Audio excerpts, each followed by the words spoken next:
ঈমান যদি পরিশুদ্ধ হয় আমল অল্প হলেও অসুবিধা নেই। এই জন্য নবীজি সাল্লাল্লাহু আলাইহি ওয়াসাল্লাম বলেন, আখলিস দীনাকা ইয়াকফিকাল আমালুল কলিল। নবীজি বলেন, তোমার ঈমান খাঁটি করো, অল্প আমল নাজাতের জন্য যথেষ্ট হবে। এজন্য ঈমান খাঁটি করার জন্য সবচেয়ে বড় যেই জিনিস, শিরিক থেকে বেঁচে থাকা। আর শিরিক হলো এমন এক পাপ, এমন এক অন্যায়, আল্লাহ রাব্বুল আলামিন শিরকের গুনাহ ছাড়া অন্য গুনাহ যদি কেউ করে আল্লাহ মাফ করে দিবেন। আল্লাহ তাআলা বলেন, ইন্নাল্লাহা লা ইয়াগফিরু আন ইউশরাকা বিহি ওয়া ইয়াগফিরু মা দুনা যালিকা লিমান ইয়াশা।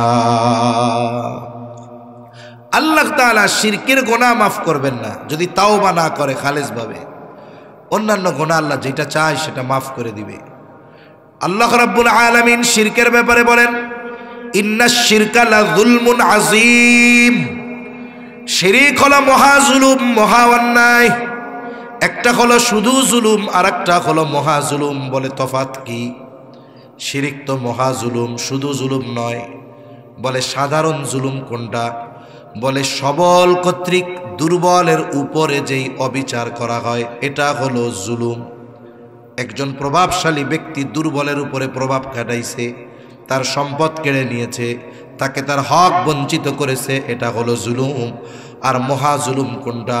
বলে দুর্বল কর্তৃক সবলের উপরে যেই অবিচার করা হয়, অন্যায় করা হয়, এটা হলো মহা জুলুম। একটু চিন্তা করেন, আমরা আমাদের ক্ষুদ্র, কত ক্ষুদ্র আমরা, এটাও আমরা বুঝবো না, অথচ এত ক্ষুদ্র হয়ে মহান সত্তার প্রতি আমরা শিরকের মাধ্যমে জুলুম করতেছি। এই যে দুর্বল কর্তৃক মহা সবলের উপরে যেই জুলুম, অবিচার, এটাকে বলা হয় মহা জুলুম। এজন্য শিরক এটা দুর্বল কর্তৃক সবলের সাথে করা হয়, এজন্য এটা মহা জুলুম। আল্লাহ আমাদের শিরক থেকে বেঁচে থাকার তৌফিক দান করেন, বলি আমিন। তাহলে এক নম্বরে ঈমান পরিশুদ্ধ হলো। বলে দুই নম্বর আমলে সালেহ। শুধু আমল নয়, বিশুদ্ধ আমল, পরিশুদ্ধ আমল। আমল বিশুদ্ধ পরিশুদ্ধ হওয়ার জন্য ঈমান তো পরিশুদ্ধ হওয়া দরকার, সাথে সাথে আরো কিছু শর্ত ঠিক রাখা দরকার। ঈমান পরিশুদ্ধতার সাথে সাথে আর কিছু শর্ত আছে, এগুলো যদি ঠিক রেখে আমল করা যায়, বলে ওই আমল যদি কম হয়, ছোট হয়, ওই আমল যিনি কবুল করে নেন তিনি কে? তাহলে এক নাম্বার কম্পালসারি শর্ত হলো ঈমান। মনে রাখবেন, ঈমান হলো এমন এক জিনিস, আখেরাতে যদি নেক কাজের প্রতিদানের খাতা খুলতে হয় তাহলে ঈমান লাগবে। ঈমানবিহীন আল্লাহ তাআলা কোনো মানুষকে দুনিয়ার ভালো কাজের প্রতিদান আখেরাতে দিবেন না। এ দুনিয়াতে আমরা যে ভালো কাজ করি অথবা যে মন্দ কাজ করি, এই ভালো অথবা মন্দ কাজের পরিপূর্ণ প্রতিদান আল্লাহ দেন আখেরাতে, দুনিয়ায় অল্প দেন। তবে ঈমানদারের ভালো কাজের প্রতিদান দুনিয়ার সাথে সাথে আল্লাহ আখেরাতে দিবে। কিন্তু যে বেঈমান, তার ভালো কাজের প্রতিদান আল্লাহ কখন দিবে? বলে যা দেওয়ার সব দুনিয়ায় দিয়ে দিবে, আখেরাতে নাই। কেন? কারণ ঈমানও আনে নাই, আখেরাতে ভালো কাজের প্রতিদানের খাতাও তার ওপেন হয় নাই। এজন্য দুনিয়ায় কাফেররাও ভালো কাজ করে, এদের ভালো কাজের প্রতিদান যা দেওয়ার আল্লাহ দুনিয়ায় দিয়ে দিবেন। আর ঈমানদার যখন ভালো কাজ করে, বলে এর প্রতিদান দুনিয়ায় আল্লাহ কিছু দেন, আখেরাতে পরিপূর্ণভাবে আল্লাহ তাআলা দিবেন। এজন্য ঈমানবিহীন দুনিয়াবি ভালো কাজের আখেরাতে প্রতিদান পাওয়া যাবে না। এটা কম্পালসারি শর্ত, এটা লাগবেই লাগবে। এরপরে যেই জিনিসগুলা লাগবে, বলে এক নাম্বার নিয়তের বিশুদ্ধতা লাগবে। আমি আপনি যেই আমল করতেছি, এটা কার জন্য করতেছি, কাকে দেখানোর জন্য করতেছি, এটা আমাকে আগে ঠিক করতে হবে। যখন আপনি কোনো লক্ষ্যবস্তু নির্ধারণ করবেন যে আমি এই কাজটা ওই জায়গায় যেয়ে করব, অথবা লক্ষ্যবস্তু আপনি নির্ণয় করবেন, আমি আপনি ইবাদত করার ক্ষেত্রে আমার আপনার লক্ষ্যবস্তু হবে আমার এই ইবাদতটা, আমার এই আমলটা দুনিয়ার কারো জন্য করব না, বরং একমাত্র যার জন্য করব তিনি কে? ইবাদত যত কষ্টের হোক আর যত বড় হোক, যদি আল্লাহর জন্য না হয়, তাহলে ওই ইবাদতের কোনো মূল্য নাই। নিয়তের বিশুদ্ধতার উপরে কর্মের প্রতিদান পাওয়া যাবে। আমার যদি নিয়ত বিশুদ্ধ না থাকে, ইন্নামাল আমালু বিন্নিয়াত, নিয়তের উপরেই আমার কর্মফল নির্ধারণ করতেছে যে আমার কর্মের প্রতিদান আমি কি পাবো। এজন্য নিয়তের বিশুদ্ধতা দরকার, পরিশুদ্ধ নিয়ত দরকার, ইখলাস দরকার, যে আমি আমার ইবাদতটা একমাত্র কার জন্য? আল্লাহর জন্য। ইয়া আইয়ুহান নাসু ইত্তাকু রাব্বাকুমুল্লাযী খালাকাকুম মিন নাফসিন ওয়াহিদা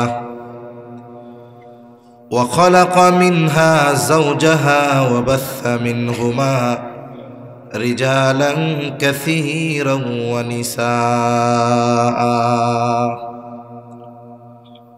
আল্লাহ রাব্বুল আলামিন বলেন, হে মানব সম্প্রদায়, ইত্তাকু রাব্বাকুম, তোমরা তোমাদের রবকে ভয় করো। কোন রব? বলে খালাকাকুম মিন নাফসিন ওয়াহিদা, যিনি তোমাদেরকে একটি প্রাণ থেকে সৃষ্টি করেছেন। তার মানে নারী হোক আর পুরুষ হোক, আমাদের সকলের মৌলিক যেই জিনিস রূহ, এটা আল্লাহ তাআলা আদম আলাইহিস সালাম থেকেই বের করেছেন। হাদিসের মধ্যে আসছে, নবীজি সাল্লাল্লাহু আলাইহি ওয়াসাল্লাম বলেন, আল্লাহ রাব্বুল আলামিন আদম আলাইহিস সালাতু ওয়াস সালামকে বানিয়েছেন মাটি থেকে, আর আমাদেরকে বানিয়েছেন আদম থেকে। আর এক হাদিসে নবীজি সাল্লাল্লাহু আলাইহি ওয়াসাল্লাম বলেন, আল্লাহ তাআলা আদম আলাইহিস সালামের পৃষ্ঠদেশ তথা পিঠ থেকে কিয়ামত পর্যন্ত যত মানুষ আসবে, যত মানুষ আছে, যত মানুষ দুনিয়া থেকে চলে গেছে, আল্লাহ তাআলা সকলের রূহ আল্লাহ রাব্বুল আলামিন আদম আলাইহিস সালামের পৃষ্ঠদেশ তথা পিঠ থেকে আল্লাহ বের করেছে। আর রূহ কি জিনিস? কোরআনুল কারীমের মধ্যে রূহের পরিচয় আল্লাহ তাআলা আলাদাভাবে নারী অথবা পুরুষ এরকম দেন নাই, বরং কোরআনুল কারীমের মধ্যে আল্লাহ তাআলা রূহের পরিচয় দিয়েছেন।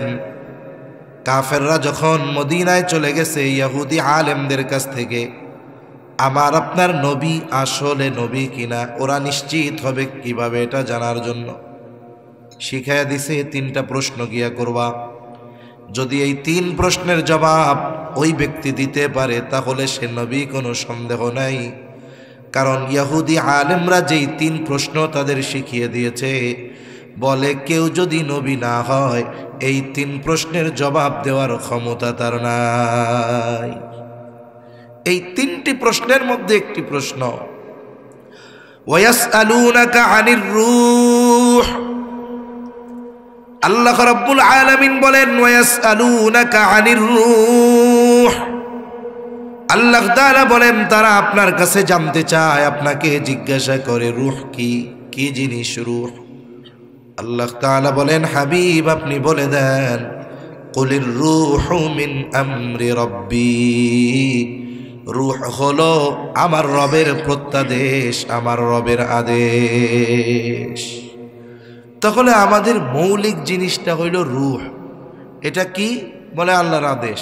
এটা আবার কেমন জিনিস? এর পরপর আল্লাহ তাআলা আমাদেরকে খুব গুরুত্বপূর্ণ একটা বিষয়ের শিক্ষা দিয়েছেন। এই পৃথিবীর অনেক কিছু আছে, সব কিছু বুঝবার মতো যোগ্যতা জ্ঞান আল্লাহ আমাদের দেন নাই। কোরআনুল কারীমের একেবারে শুরুতেই মুত্তাকিন যারা, তাদের গুণাবলী বর্ণনা করতে গিয়ে আল্লাহ তাআলা বলেন, আল্লাযীনা ইউমিনুনা বিল গায়ব। মুত্তাকি কারা? আল্লাহ তাআলা বলেন, যারা গায়েবের উপরে ঈমান আনছে। অনেক জিনিস আছে আমাদের জানা নাই, অজানা, আমরা অনেক কিছু না দেখেই বিশ্বাস করি। রূহ কি জিনিস, দেখতে কেমন, ধরতে কেমন, আকৃতি কেমন, এটা বোঝার মতো, অনুধাবন করার মতো যোগ্যতা আল্লাহ তাআলা আমাদের দেন নাই। সোজা কথা মানতে হবে, রূহ কি? আল্লাহর আদেশ। কার আদেশ? জোরে বলেন। এজন্যই আল্লাহ তাআলা এর পরপর বলেন, ওয়ামা উতীতুম মিনাল ইলমি ইল্লা কলিলা। আল্লাহ তাআলা বলেন, তোমাদেরকে অতি সামান্য জ্ঞান দেওয়া হয়েছে। আমরা মানুষ, আমাদেরকে আমরা জ্ঞানী ভাবি, আল্লাহ তাআলা বলেন অতি সামান্য জ্ঞান তোমাদের দেওয়া হয়েছে। যেহেতু এই কথাটা আমার বলার ইচ্ছা ছিল না, কিন্তু যেহেতু যেখানে আসলো বলি, আমাদের জ্ঞান কতটুকু, আমাদের ইলম কতটুকু। পবিত্র কোরআনুল কারীমের মধ্যে কয়েকটা শিক্ষা সফরের ঘটনা আছে। এখন তো আমাদের দেশে স্কুল থেকে, কলেজ থেকে, ইউনিভার্সিটি থেকে, এলাকা থেকে মাঝে মধ্যে শিক্ষা সফরে যায়, বলে এই শিক্ষা সফরের মধ্যে কুশিক্ষায় ভরপুর। আসলে ভালো কোনো শিক্ষা নাই, বরং ওই ধরনের শিক্ষা পাপের শিক্ষা দেয়, অশ্লীলতার শিক্ষা দেয়, অনাচার আর অনৈতিকতার শিক্ষা দেয়। এটা হলো কুশিক্ষার সফর, ঠিক না? আসল শিক্ষা সফর কোনটা? বলে আপনি হজের সফর করেছেন, উমরার সফর করেছেন, দাওয়াত ও তাবলীগের সফর করেছেন, এগুলাই হলো মূলত শিক্ষা সফর। কোরআনের মধ্যে আল্লাহ তাআলা কয়েকটা শিক্ষা সফরের কথা বলেছেন। এর মধ্যে একটা হলো মুসা আলাইহিস সালামের খিজির আলাইহিস সালামের সাথে যেই সফর, বলে এটা হলো শিক্ষা সফর। খিজির আলাইহিস সালামের সাথে মুসা আলাইহিস সালামের সফর শুরু হইল।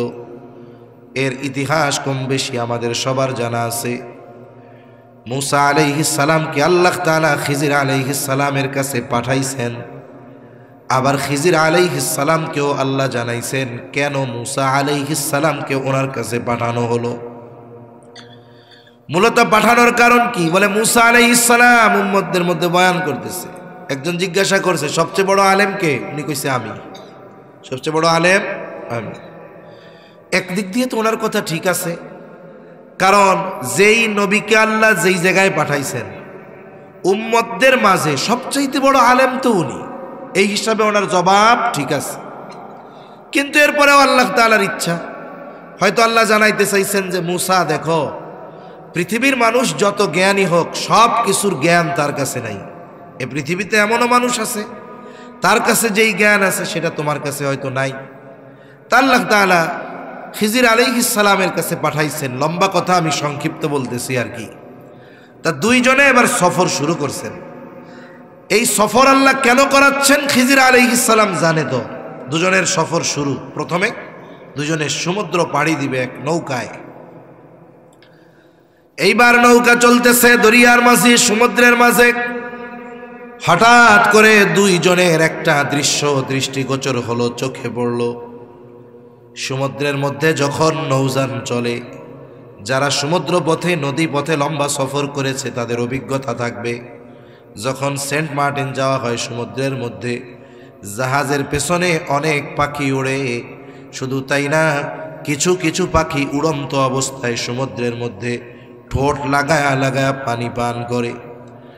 এইরকম একটা দৃশ্য দুইজনের চোখেই পড়েছে। খিজির আলাইহিস সালাম বলে, ভাই মুসা দেখছো এই যে সমুদ্র থেকে একটা পাখি যে পানি পান করতেছে? বলে শোনো, পানি পান করার সময় এই পাখির ঠোঁটে যতটুকু পানি লেগেছে, আল্লাহ তাআলার ইলম, আল্লাহ তাআলার জ্ঞান যদি এই গোটা সমুদ্র পরিমাণ হয়, বলে গোটা সৃষ্টি জগতের জ্ঞান ওই পাখির ঠোঁটে লেগে থাকা পানির চাইতেও কম। তাহলে আল্লাহ যে বলছে ওমা উতিতুম মিনাল ইলমি ইল্লা কলিলা, তোমাদেরকে অতি সামান্য জ্ঞান দেওয়া হয়েছে। এটা কত সামান্য এটাও বোঝার মতো জ্ঞান আমাদের নাই। অথচ আমরা কি মনে করি? কেউ একটু কোনো কিছু বুঝতে পারলে, জানতে পারলে আমরা মনে করি আমাদের চাইতে বড় আর কেউ নেই, আমার চেয়ে বেশি কে বুঝে। তা এক কথা থেকে অনেক দূর চলে গেলাম। মূলত নারী হোক আর পুরুষ হোক, সকলের রূহ আল্লাহ কয়জন থেকে বের করছে? একজন থেকে। এরপরে এই নারী পুরুষের গঠন আল্লাহ কিভাবে দিলেন?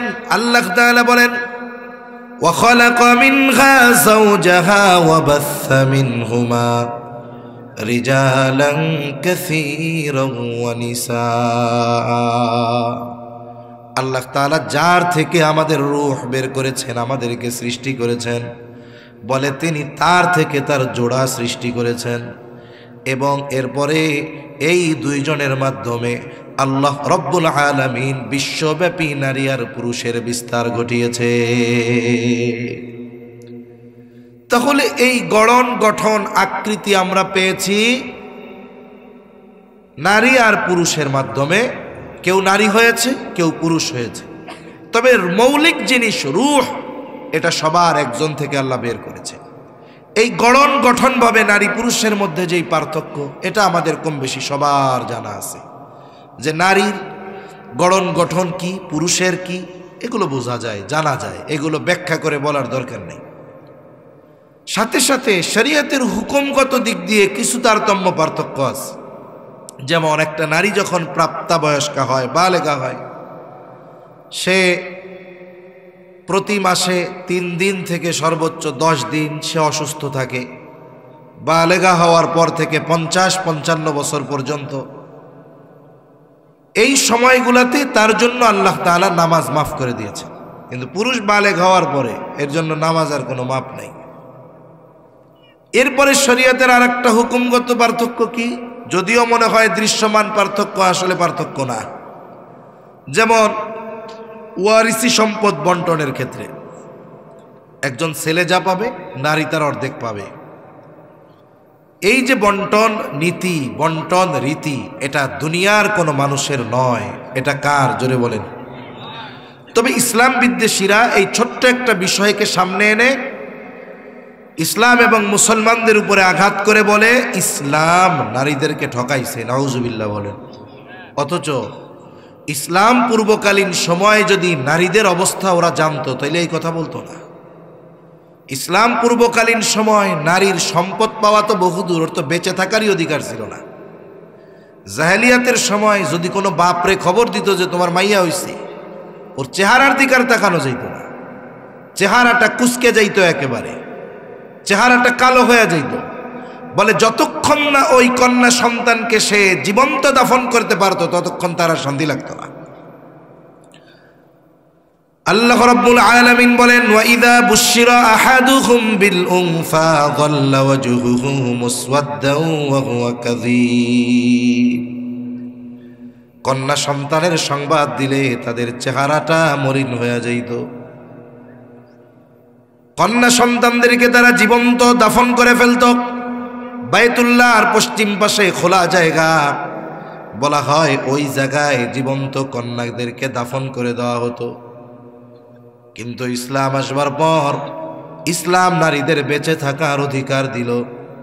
বলে ইসলাম আসবার পর রাসূলুল্লাহ সাল্লাল্লাহু আলাইহি ওয়াসাল্লাম জানায় দিলেন, যার 2টা কন্যা হবে যথাযথভাবে লালন পালন করবে, এরপরে দিনদার পাত্রের কাছে পাত্রস্থ করবে, বিবাহ দিয়ে দিবে, সে 2টো জান্নাতের মালিক হয়ে যাবে।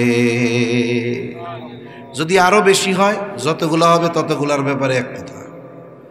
তাহলে ইসলাম নারীকে সসম্মানে বেঁচে থাকার অধিকার দিয়েছে। এজন্য ইসলাম বিদ্বেষী যারা বলে, এদের কথায় আমাদের কান দেওয়ার কোনো টাইম নাই, ঠিক কিনা বলেন? ওরা বলে বলুক। এরপরেও অনেকে হয়তো চিন্তা করতে পারে, আসলেই তো কম বেশি, এটা কেন হইল?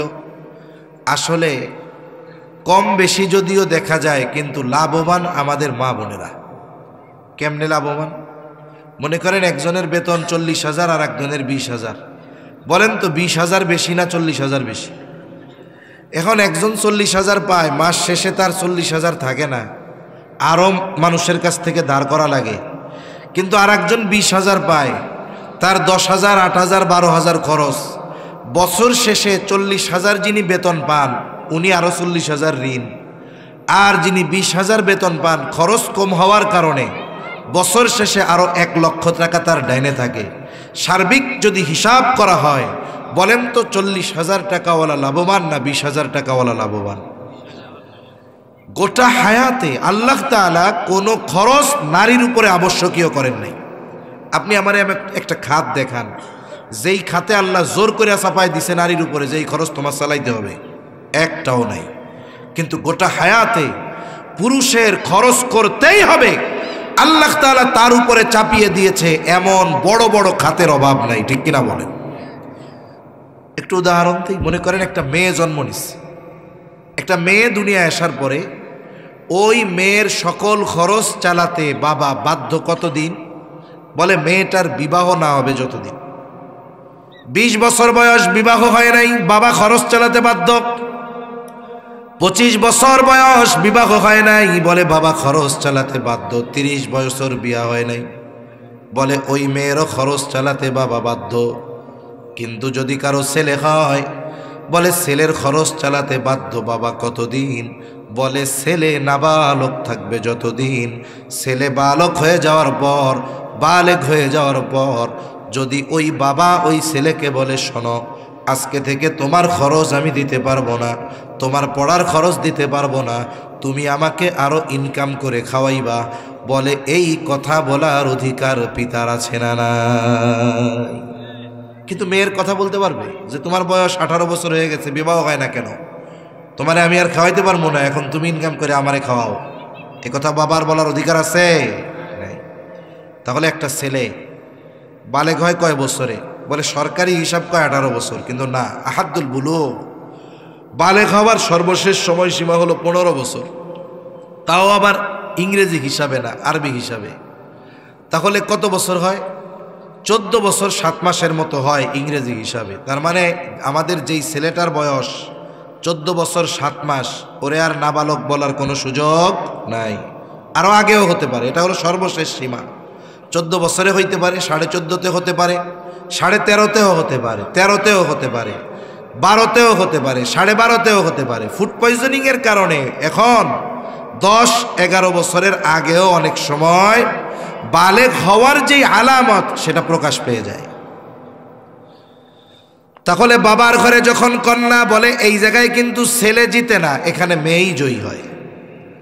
আবার দেখুন, যখন মেয়েটাকে বিবাহ দিবে, এই পৃথিবীর সবচাইতে সুদর্শন এবং সুশিক্ষিত ছেলে যদি পছন্দ হয় মেয়েকে, মেয়েদেরও যদি পছন্দ হয় ছেলেকে, বিবাহের সময় ওই ছেলে যদি বলে আমি তো খুব হ্যান্ডসাম, স্মার্ট, উচ্চশিক্ষিত, আপনাদের মেয়ে বিবাহ করতে পারি, তবে একটা শর্ত। কি শর্ত? বলে বিবাহের পরে আপনাদের মেয়ের সব খরচ আপনারাই বহন করবেন। বলেন তো, এই রকম কোনো প্রস্তাব যদি কোনো ছেলে দেয়, কোনো পিতা ওই ছেলের সাথে তার কন্যা বিবাহ দিবে নাকি? বরং লাঠি দিয়ে পিটাইয়া করবে, এলাকার থেকে জলদি ভাগ, তোরে বিয়ে করতে গেছে কেডা, খাওয়াইতে পারবা না, বিয়ে করতে চলে আসছে। তার মানে একটা ছেলে যখন বিবাহ করতে যায়, প্রথমে তাকে এই জামানায় মোটা অঙ্কের মোহরানা দেওয়া লাগে, মেয়েকে মোহরানা দিতে হবে। এরপরে কি, সে কবুল বলার আগে ওই মেয়ের যত মৌলিক খরচ আছে, খাদ্য, বস্ত্র, চিকিৎসা, বাসস্থান সহ ইত্যাদি ইত্যাদি, সব খরচ বহন করার প্রতিশ্রুতি দেওয়া লাগে, মোহরের টাকা দেওয়া লাগে, এরপরে সে বিবাহ করতে পারে। ঠিক কিনা বলেন? তাহলে এই জায়গায় পুরুষের খরচ। নারী যখন স্বামীর ঘরে আসলো, বলে তার কোনো খরচ নাই। এভাবে যদি তার হায়াত অতিবাহিত হয় তো আলহামদুলিল্লাহ, অনেক সময় কিন্তু একটু উল্টাপাল্টাও হয়ে যায়। দেখা যায় স্বামীর সাথে তার বিবাহ বিচ্ছেদ হয়ে গেল, সে তালাক প্রাপ্ত হয়ে গেল। আমাদের সমাজের মানুষের কিছু নিচু মন মানসিকতা আছে। তালাক যদি কোনো স্ত্রী যদি স্বামীর সাথে তালাক প্রাপ্ত হয়, বিবাহ বিচ্ছেদ হয়, সমাজের মানুষ একসাথে দেখা যায় ওই নারীকেই শুধু দোষারোপ করতে থাকে। অথচ দেখা যায় এই বিবাহ বিচ্ছেদের কারণ নারী না, অনেক সময় ওই নারী বা ওই মেয়ের বাপ হয়। আমাদের দেশের বাবারা যারা দিনদার বাপ, যাদেরকে আমরা দিনদার চিনি জানি, বুঝছেন, এদের যদি বিবাহযোগ্য কন্যা থাকে, এরা ওই কন্যাকে বিবাহ দেওয়ার ব্যাপারে দিনদারির চাইতে মালদারিত্বকে প্রাধান্য দেয় বেশি। এটাই বাস্তবতা। মসজিদে বয়ান করবে, ইমান ইয়াকিনের বয়ান করে আসবে, খাওয়ায় আল্লাহ, পড়ায় আল্লাহ, সমস্ত রিজিক আল্লাহ তাআলা দুনিয়ায় পাঠানোর আগেই নির্ধারণ করে রাখছে। এখন দেখা যাবে যিনি বক্তব্য দিচ্ছেন ওনার একজন মেয়ে আছে, আর এক ছেলে চিন্তা করছে, তাইলে এইরকম শ্বশুরই দরকার যে আমার কামাই নিয়ে টেনশন করবে না। দেখা যাবে বাপ বের হওয়ার পরে বিবাহের প্রস্তাব দিবে, আগে জিজ্ঞাসা করবে করো কি। ঠিক কিনা বলেন? যদি বলে কিছুই করি না, খাওয়াবা কি? বলে আল্লাহ খাওয়াবে। আরে মিয়া রাখো মিয়া, আগে কামাই করো, এরপরে প্রস্তাব লইয়া আইও। এজন্য দিনদার পিতাও বিবাহ দেওয়ার ক্ষেত্রে মালদারিত্বকে অগ্রাধিকার দেয়। অনেক দিনদার পিতার খবর আমাদের জানা আছে, মালদার ছেলে দেখা আর সামলাইতে পারে নাই, বিয়া দিয়ে দিছে মেয়েরে। গুলশানে ডুপ্লেক্স বাড়ি, বসুন্ধরায় প্লট আছে, পূর্বাচলে বিশাল এরিয়া নিয়ে বাড়ি আছে, লোভ সহ্য হয় নাই। এখন আর একজন জিজ্ঞাসা করে, আপনি দিনদার লোক, তা মেয়েটারে বিয়ে দিছেন, ছেলে কি দিনদার? কয় না, টাকা পয়সা আছে তো ঠিক হয়ে যাবে। তার মানে ওনার ভাবনা সাবনা এরকম, টাকা পয়সা আছে তো দিনদার হয়ে যাবে। আরে মিয়া, টাকা দিয়ে বাঘের চোখ কেনা যায়, কিন্তু টাকা থাকলেই দিনদার হওয়া যায় না। এজন্য অনেক বাবা মেয়েকে বিবাহ দেয়, ভালো মেয়ে, মেয়েও দিনদার। বিয়ে দেওয়ার পরে কি হয়েছে, ও এবার স্বামীর বাড়িতে গিয়ে দেখে ওইখানে সব রঙিন পানির বোতলে ভরা, বাড়ির নিচে বন্ধু বান্ধবদের সাথে মদের আড্ডা চলে, যার সাথে তারে বিবাহ দিছে সে পরনারীতে আসক্ত। বলেন তো, এই ধরনের একটা পরিবেশে একটা দিনদার মেয়ে, আধুনিক ফ্যাসিলিটি সুযোগ সুবিধা যা থাকে থাক, ওই বাড়িটা তার কাছে ছোটখাটো একটা জাহান্নাম মনে হবে, ঠিক কিনা বলেন? সংসার করতে পারে নাই, বিবাহ বিচ্ছেদ হয়ে গেছে, এখন আবার বাবার বাড়িতে চলে আসছে। আমাদের সমাজের মানুষের অভ্যাস কি, একজন বলবে আরে অমুকের মেয়েটা খুব ভালো রে, দিনদার, হ্যাঁ। এখন আর একজন পাশের থেকে মুখ ভেংসি মাইরা কইব, অত ভালো কইও না, ভালো হইলে কি তালাক খাইতো? এরকম বলার লোক আছে না নাই? মনে রাখবেন, একটা মেয়ে সে তালাকপ্রাপ্তা হওয়ার কারণে তার সতীত্ব নষ্ট হয়ে যায় না। রাসূল আকরাম সাল্লাল্লাহু আলাইহি ওয়াসাল্লামের সহধর্মিনী খাদিজাতুল কুবরা রাদিয়াল্লাহু তাআলা আনহা, নবীজির সাথে বিবাহের আগে ওনার দুই জায়গায় বিবাহ হয়েছে, দুইজন স্বামী ওনার ইন্তেকাল করেছেন, উনি বিধবা ছিলেন। অথচ দেখুন, ওই জাহেলিয়াতের সময় দুইজন স্বামী ওনার ইন্তেকাল করেছে, এরপরেও ওই জাহেলিয়াতের সময় ওনার উপাধি ছিল তহেরা। এর দ্বারা কি বুঝলেন? এর দ্বারা বোঝা গেল তালাকপ্রাপ্ত হওয়ার দ্বারা বা বিধবা হওয়ার দ্বারা তার সতীত্ব নষ্ট হয়ে যায় না। আল্লাহ না করুন যদি কোনো কন্যার ব্যাপারে এমন হয় স্বামীর ঘরে সংসার করতে পারে নাই, তালাক হলো, আবার বাবার বাড়িতে ফিরে আসছে। প্রথম বিবাহের আগে বাবা ভাই এদের নয়নের মণি ছিল বোন মেয়ে, কিন্তু দেখা যায় তালাকপ্রাপ্ত হবার পর বাবা ভাই সবাই এবার মেয়েটাকে বোঝা মনে করে। এই সুযোগ নাই, বরং ইসলাম বলতেছে পুনরায় ওই মেয়েটার আবার অন্য কোথাও যতদিন বিবাহ না হবে ততদিন পর্যন্ত ওই কন্যার খরচ বহন করতে বাধ্য তার পিতা।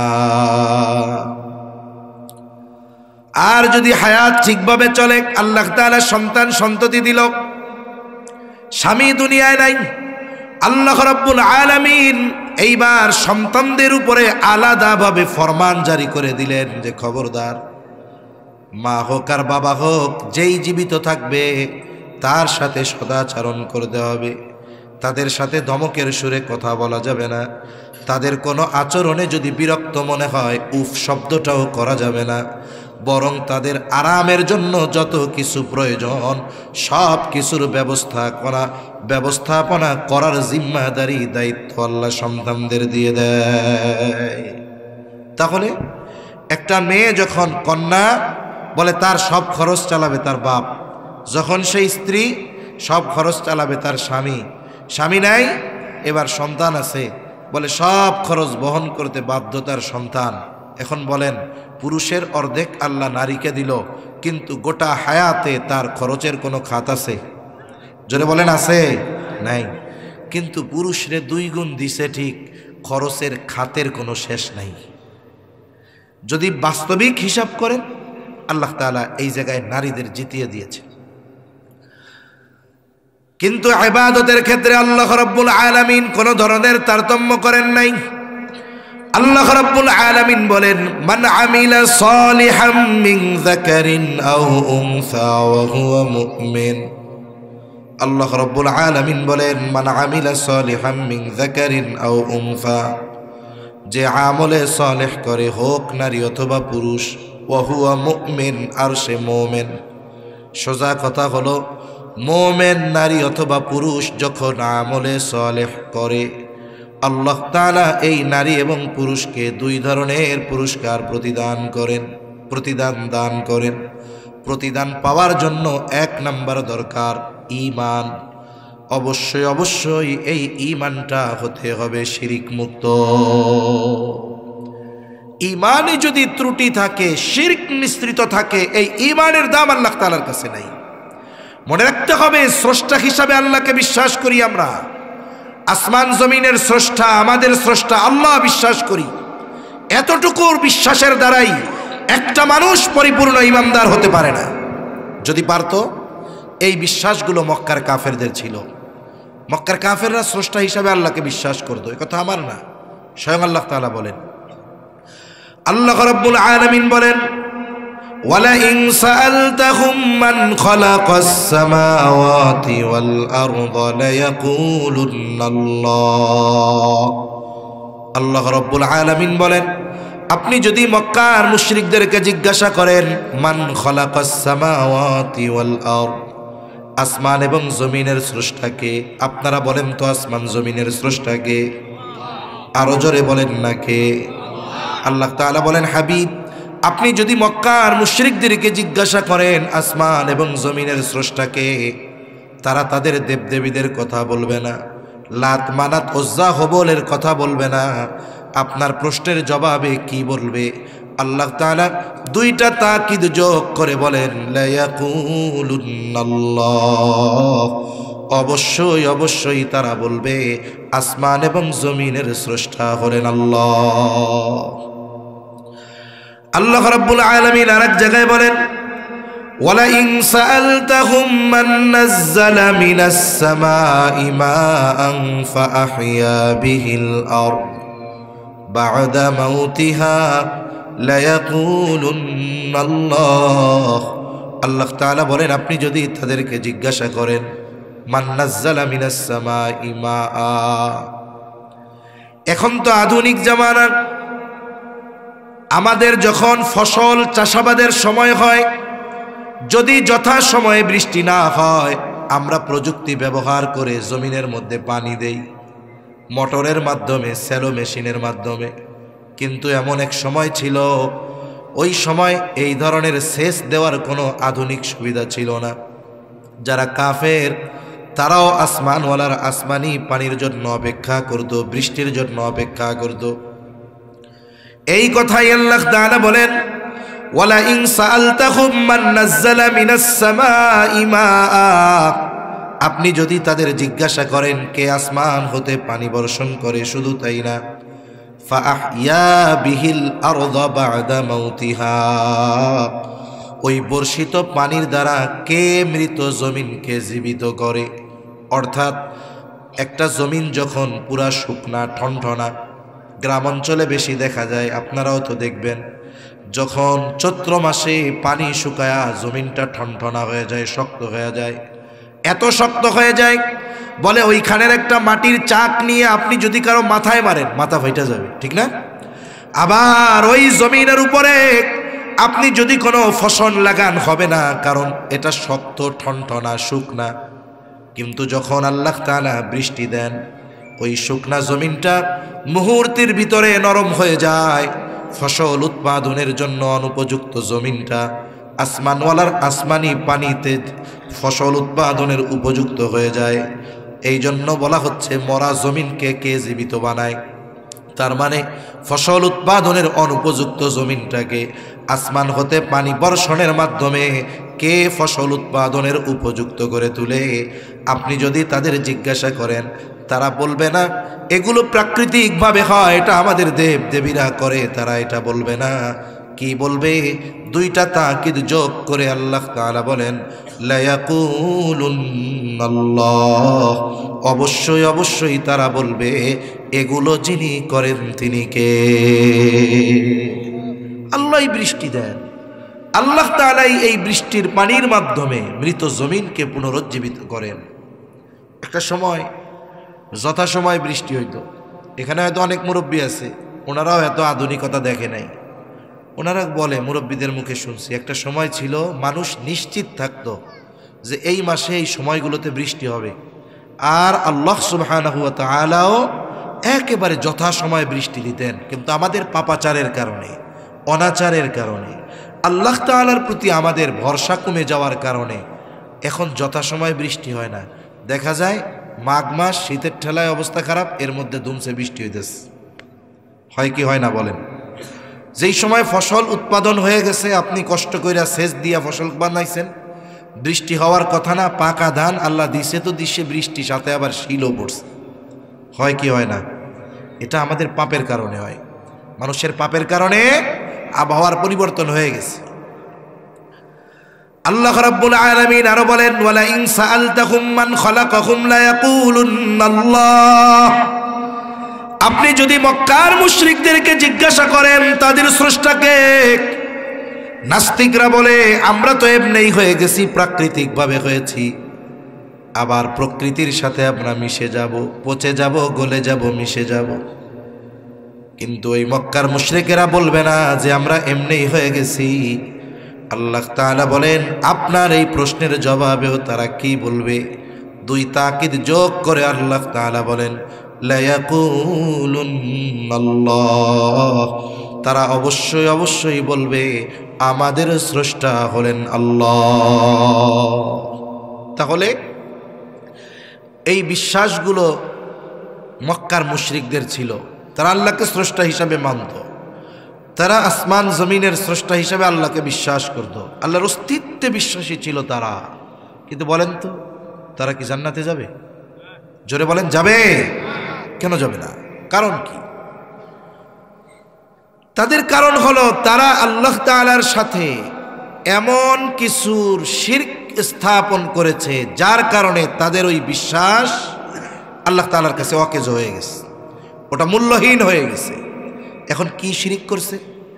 বলে তারা আল্লাহ তাআলার একত্ববাদকে মেনে নিতে পারে নাই, বরং কি করছে? আল্লাহ তাআলার সমকক্ষ দাঁড় করাইছে মূর্তিদেরকে। তারা মনে করছে এটা ওইটা দিতে পারবে, এটা ওইটা দিতে পারে, এটা ওইটা দিতে পারে। তার মানে যেগুলো দেওয়ার ক্ষমতা আল্লাহর, সেগুলো দুনিয়ার কোনো মানুষ, দুনিয়ার কোনো মাখলুকের দেওয়ার ক্ষমতা নাই। এখন কেউ যদি মনে করে এইটা ওনার দেওয়ার ক্ষমতা আছে, আসলে তো নাই, তাইলে দেওয়ার ক্ষমতা আল্লাহর মনে করে ওর আছে, তাহলে কি হলো? ওইটাকে আল্লাহর সাথে সে কি করলো? সমকক্ষ দাঁড় করালো।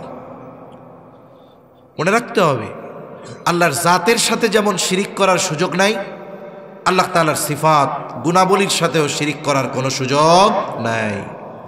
আমাদের উপমহাদেশের মুসলমান যারা, এরা আল্লাহর জাতের সাথে শিরিক করে না, ওরাও ওই মক্কার মুশরিকদের মতো বলে আমাদের স্রষ্টা আল্লাহ, আমাদের আসমান জমিনের স্রষ্টা আল্লাহ, বৃষ্টি দেয় আল্লাহ, সব দেয় আল্লাহ, বিশ্বাস করে তারা। সমস্যাটা কোন জায়গায়? বলে সমস্যা তো ওই জায়গায়, মক্কার মুশরিকরা চাইতো গিয়া মূর্তির কাছে, ওরা গিয়া চায় মাজারের কাছে। ঠিক কিনা বলেন? পার্থক্য ওই জায়গায়। মাজারের কাছে যদি কেউ চায়, কোন কবরওয়ালার কাছে কোনো কিছু কেউ যদি চায়, মূর্তির কাছে চাওয়া আর ওই মাজারে গিয়ে কবরে গিয়ে চাওয়ার মধ্যে কোনো তফাৎ নাই। এজন্য আমাদের ঈমানকে শিরিক মুক্ত করতে হবে। ঈমান যদি ত্রুটিযুক্ত হয় তাহলে নাজাতেরই তো উপায় নাই, সেখানে আমল কেমনে কবুল হবে? এজন্য আমাদের ঈমানকে শিরিক মুক্ত করতে হবে, আমাদের বিশ্বাসকে দৃঢ় করতে হবে, আকীদাকে ঠিক করতে হবে যে এই পৃথিবীতে আল্লাহ যেমন আমাকে সৃষ্টি করেছেন, সন্তান দেওয়া না দেওয়া, ক্ষমতা দেওয়া না দেওয়া, সব কিছুর ক্ষমতা কার? জোরে বলেন। আল্লাহ তাআলার সাথে এই বিশ্বাস আমাদের রাখতে হবে। কত মাজারে গিয়া দেখছি, একদিন গেছি সিলেটে প্রোগ্রাম করে গভীর রাতে শাহজালাল রহমাতুল্লাহি আলাইহির কবরে, পাশেই বড় মসজিদ আছে, ওনার যদি নামাজ পড়তে মন চায় মসজিদে পড়ে আসতে পারবে, ওইখানে পড়ে না। ফরজ নামাজ তো পড়েই না, একবারে কবরের পাশে গিয়া ধুলাবালির মধ্যে 2 রাকাত নামাজ পড়ছে। পইড়া এবার শাহজালাল রহমাতুল্লাহি আলাইহির কবরের দেয়ালের সাথে মাথা ঢুকায় আর কি কি জানি কইতেছে, বাবা দেন, বাবা দেন। ওটা ফাটা, যদি তোর বাবার দেওয়ার ক্ষমতা থাকতো তাইলে আগে উইটা তোরে পিটাই আগে সাইজ করতো। ঠিক কিনা বলো? আগে ওইটা তোরে পিটাইতো, যে চাইবি আল্লাহর কাছে। এই মানুষগুলোর আকল কত কম, বোধ কত কম, ঈমানের ব্যাপারে পরিপূর্ণ স্বচ্ছ ধারণা না থাকার কারণে। দেখুন, ও যদি বিশ্বাস করেই বসে যে যেই জিনিস সে চাচ্ছে এটা কবরওয়ালার দেওয়ার ক্ষমতা আছে, বিশ্বাস করে বিধাই তো চাচ্ছে। এখন যদি এই বিশ্বাস নিয়ে সে চায়, বলেন তো, সে যদি বিশ্বাস করে আমারে আল্লাহ বানাইছে, এই বিশ্বাস আসলে কি মূল্য থাকবে? মূল্য থাকবে না। এজন্য আমাদের ঈমানের ব্যাপারে জানা দরকার। ঈমান যদি পরিশুদ্ধ হয়, আমল অল্প হলেও অসুবিধা নাই। এই জন্য নবীজি সাল্লাল্লাহু আলাইহি ওয়াসাল্লাম বলেন, আখলিস দীনাকা ইয়াকফিকাল আমালুল কলিল। নবীজি বলেন, তোমার ঈমান খাঁটি করো, অল্প আমল নাজাতের জন্য যথেষ্ট হবে। এজন্য ঈমান খাঁটি করার জন্য সবচেয়ে বড় যেই জিনিস, শিরিক থেকে বেঁচে থাকা। আর শিরিক হলো এমন এক পাপ, এমন এক অন্যায়, আল্লাহ রাব্বুল আলামিন শিরকের গুনাহ ছাড়া অন্য গুনাহ যদি কেউ করে আল্লাহ মাফ করে দিবেন। আল্লাহ তাআলা বলেন, ইন্নাল্লাহা লা ইয়াগফিরু আন ইউশরাকা বিহি ওয়া ইয়াগফিরু মা দুনা যালিকা লিমান ইয়াশা। আল্লাহ তাআলা শিরকের গুনাহ মাফ করবেন না যদি তাওবা না করে খালেসভাবে। অন্যান্য গুনাহ আল্লাহ যেটা চায় সেটা মাফ করে দিবে। আল্লাহ রাব্বুল আলামিন শিরকের ব্যাপারে বলেন, ইন্নাশ শিরকা লা যুলমুন আযীম। শিরিক হলো মহা জুলুম, মহা অন্যায়। একটা হলো শুধু জুলুম, আর একটা হলো মহা জুলুম। বলে তফাৎ কি? শিরিক তো মহা জুলুম, শুধু জুলুম নয়। বলে সাধারণ জুলুম কোনটা? বলে সবল কর্তৃক দুর্বলের উপরে যেই অবিচার করা হয়, এটা হলো জুলুম। একজন প্রভাবশালী ব্যক্তি দুর্বলের উপরে প্রভাব খাটাইছে, তার সম্পদ কেড়ে নিয়েছে, তাকে তার হক বঞ্চিত করেছে, এটা হলো জুলুম। আর মহা জুলুম কোনটা? বলে দুর্বল কর্তৃক সবলের উপরে যেই অবিচার করা হয়, অন্যায় করা হয়, এটা হলো মহা জুলুম। একটু চিন্তা করেন, আমরা আমাদের ক্ষুদ্র, কত ক্ষুদ্র আমরা, এটাও আমরা বুঝবো না, অথচ এত ক্ষুদ্র হয়ে মহান সত্তার প্রতি আমরা শিরকের মাধ্যমে জুলুম করতেছি। এই যে দুর্বল কর্তৃক মহাসবলের উপরে যেই জুলুম, অবিচার, এটাকে বলা হয় মহাজুলুম। এজন্য শিরক এটা দুর্বল কর্তৃক সবলের সাথে করা হয়, এজন্য এটা মহাজুলুম। আল্লাহ আমাদের শিরক থেকে বেঁচে থাকার তৌফিক দান করেন, বলি আমিন। তাহলে এক নম্বরে ঈমান পরিশুদ্ধ হলো। বলে দুই নম্বর আমলে সালেহ। শুধু আমল নয়, বিশুদ্ধ আমল, পরিশুদ্ধ আমল। আমল বিশুদ্ধ পরিশুদ্ধ হওয়ার জন্য ঈমান তো পরিশুদ্ধ হওয়া দরকার, সাথে সাথে আরো কিছু শর্ত ঠিক রাখা দরকার। ঈমান পরিশুদ্ধতার সাথে সাথে আর কিছু শর্ত আছে, এগুলো যদি ঠিক রেখে আমল করা যায়, বলে ওই আমল যদি কম হয়, ছোট হয়, ওই আমল যিনি কবুল করে নেন তিনি কে? তাহলে এক নাম্বার কম্পালসারি শর্ত হলো ঈমান। মনে রাখবেন, ঈমান হলো এমন এক জিনিস, আখেরাতে যদি নেক কাজের প্রতিদানের খাতা খুলতে হয় তাহলে ঈমান লাগবে।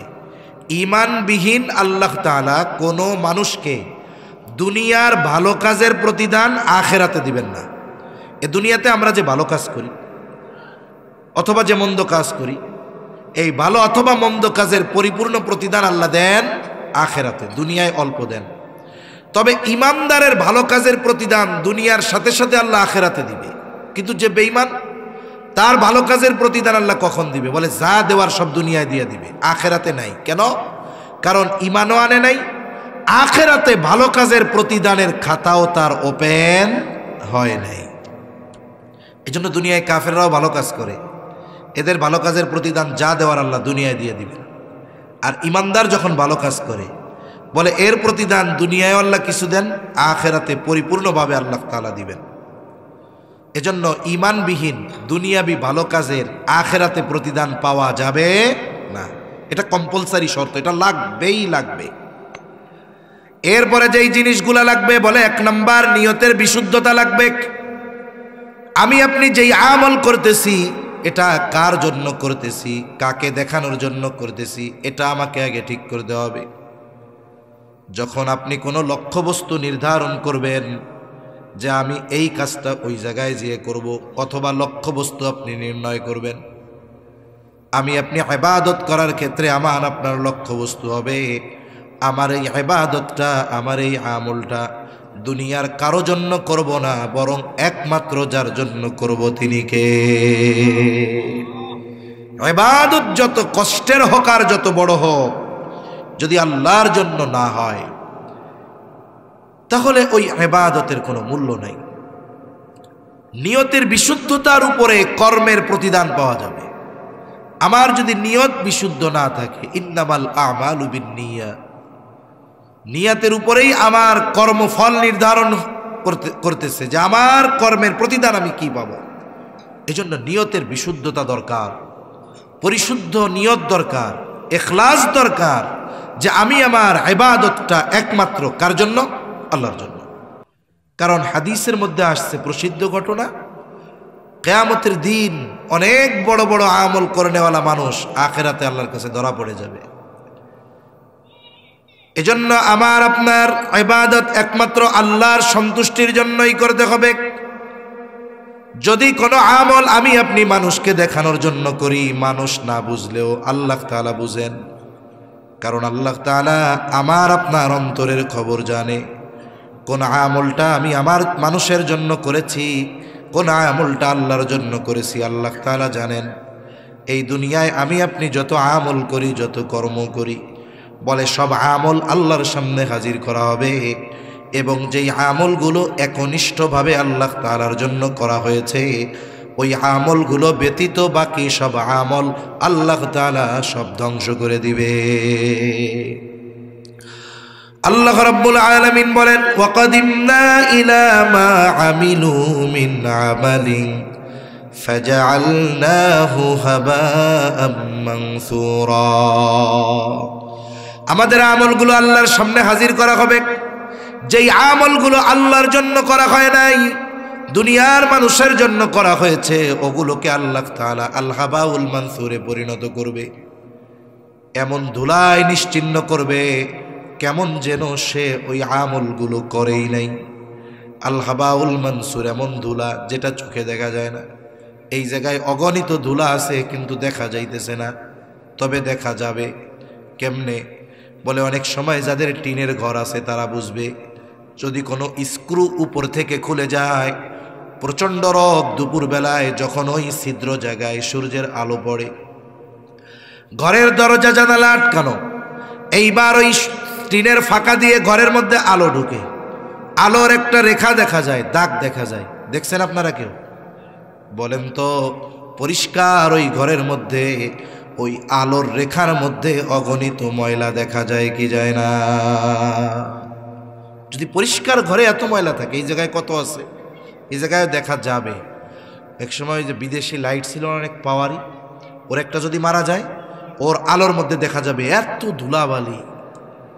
কিন্তু আমরা খালি চোখে দেখতেছি না, এজন্য কি মনে করি কোনো ধুলা নাই, পরিষ্কার জায়গা। আল্লাহ তাআলা আমলগুলোকে এমনভাবে ধুলায় নিশ্চিহ্ন করবেন কেমন যেন সে কোনো আমলই করে নাই।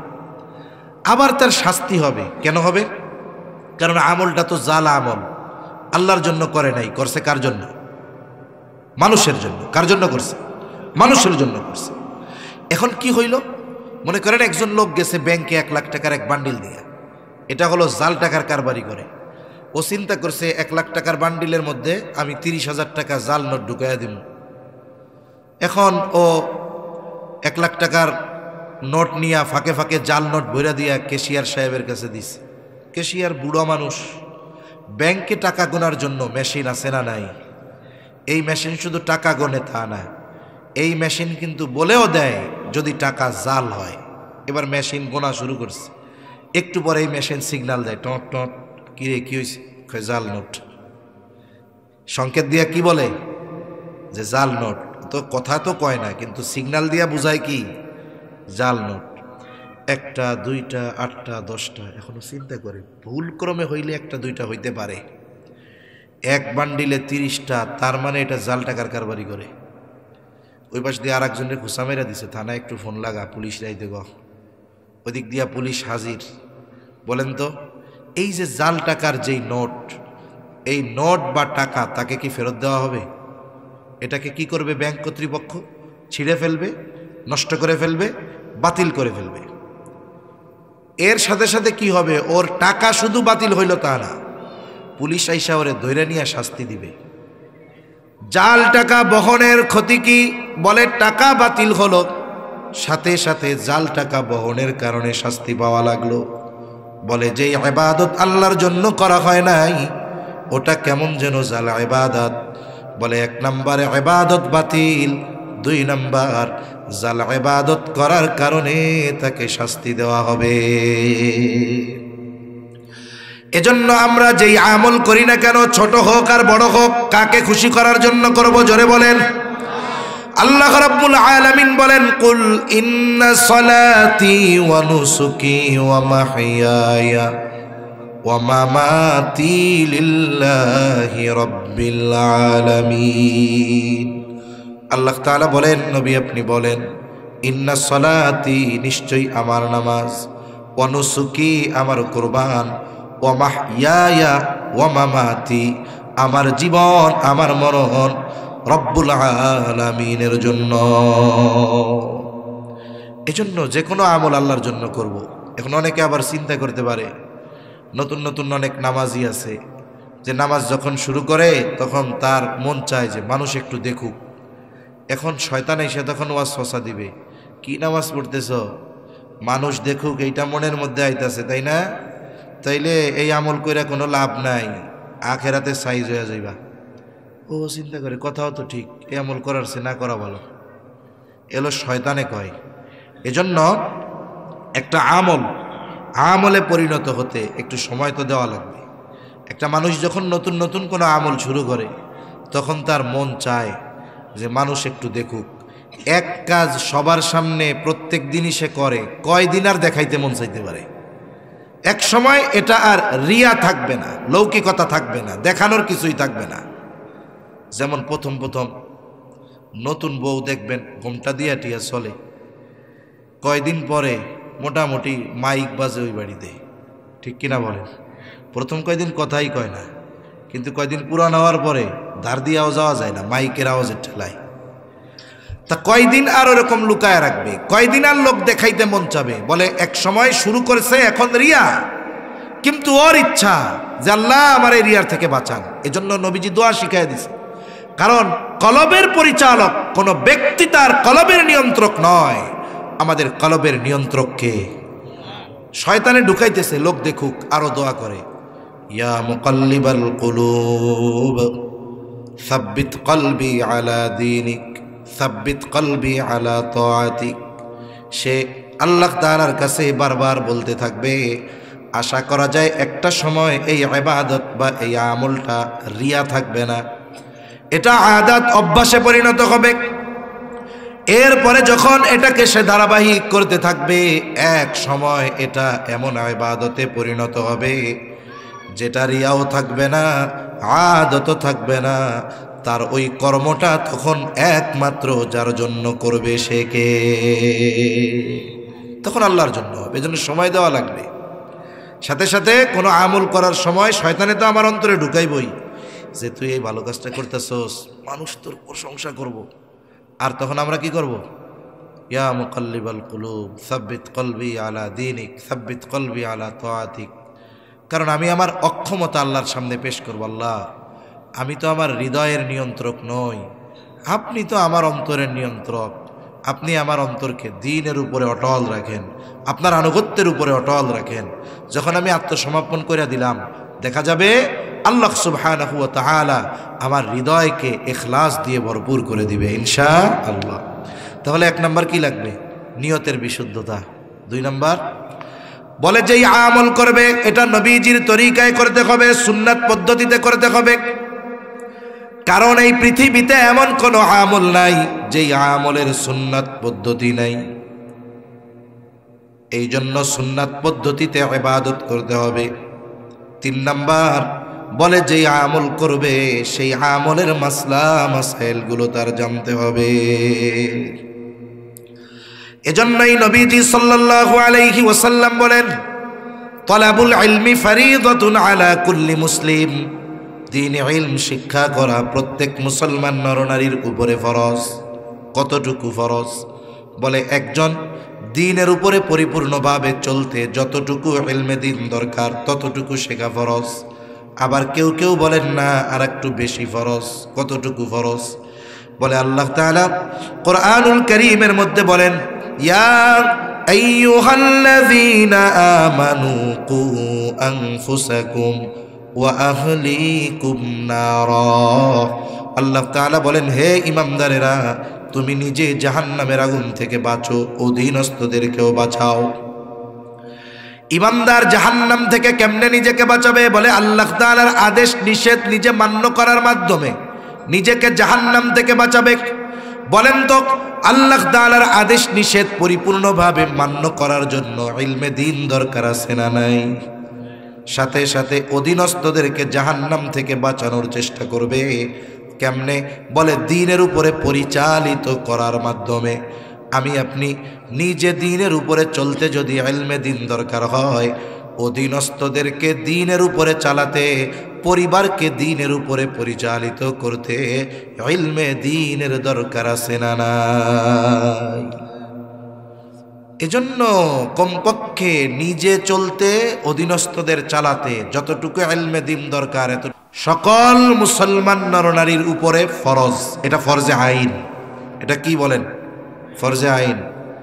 আপনার এলাকার 10-12 জন শিখলো, আপনাদের উপর থেকে জিম্মাদারি যাবে না, এটা সবার শিখতে হবে। না শিখলে ক্ষতি কি দেখেন?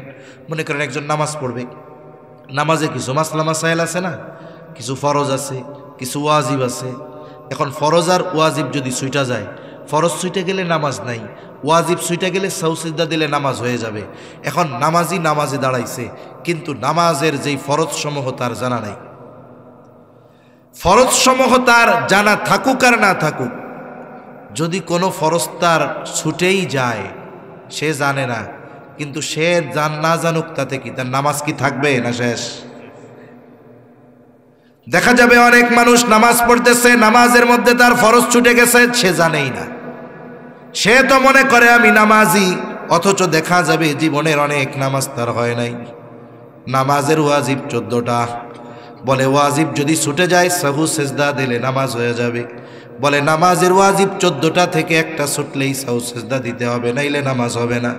কিন্তু নামাজি যদি নামাজের ওয়াজিব সমূহ না জানে, তাহলে ওয়াজিব ছুটলে টের পাবে না, সাহু সেজদাও দিবে না।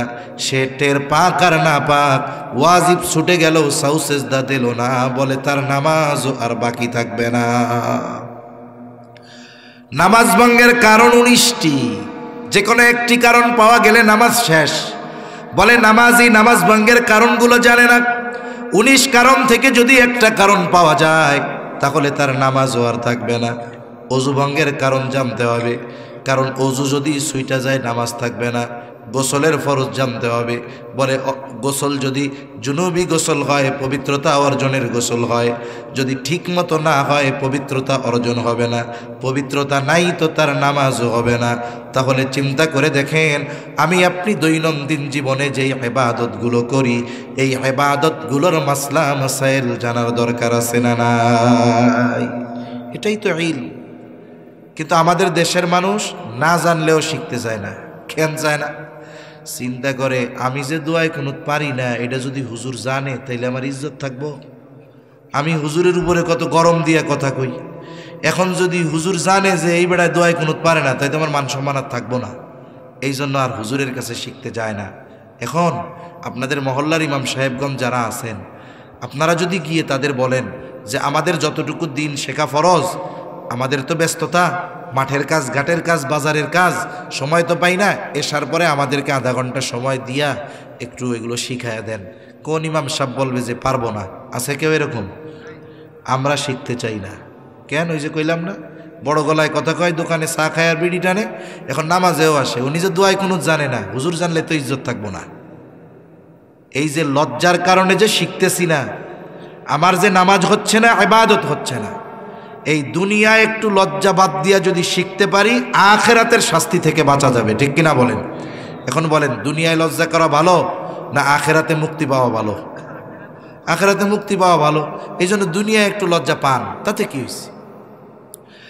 4 নম্বর শর্ত, বলে খাবার উপার্জন উভয়টা হালাল হতে হবে। কারণ যদি কারো খাবার হালাল না হয়, উপার্জনের উৎস যদি হালাল না হয়, তার ইবাদত আল্লাহ তাআলা কবুল করবে না। এই ঈমান ঠিক, শর্তগুলো ঠিক রেখে যদি কোনো মুমিন নারী অথবা পুরুষ ইবাদত করে, দুই ধরনের পুরস্কার। এক নাম্বার আল্লাহ তাআলা বলেন ফালানুহিয়ান্নাহু হায়াতান তাইয়্যিবা, এক নাম্বার পুরস্কার আল্লাহ রাব্বুল আলামিন তাকে হায়াতে তাইয়্যিবা দান করবে। অনেক সময় আমাদের ইমাম সাহেব হুজুররা দোয়া করে না, আল্লাহ অমুকরে হায়াতে তাইয়্যিবা দেন। এই হায়াতে তাইয়্যিবা কি? এর লম্বা ব্যাখ্যা আছে। হায়াতে তাইয়্যিবা বলে এটা হলো পবিত্র জীবন, শান্তিময় জীবন, অমুখাপেক্ষী জীবন, স্বল্পে তুষ্টতা, ইবাদতে মজা। আল্লাহ তাআলা এই জিনিসগুলো তাকে দুনিয়াতে দান করবে, আর আখিরাতে কি দিবে? ওয়ালানাজজিয়ান্নাহুম আজরাহুম বিআহসানি মা কানু ইয়ামালুন। বাস্তবতা হলো আমরা দুনিয়ায় যেই আমল করি, গোটা হায়াত আমরা যদি আল্লাহ তাআলার ইবাদতেও কাটিয়ে দিতাম, এই ইবাদতের বিনিময়ে জান্নাত পাওয়া আমাদের জন্য সম্ভব হতো না।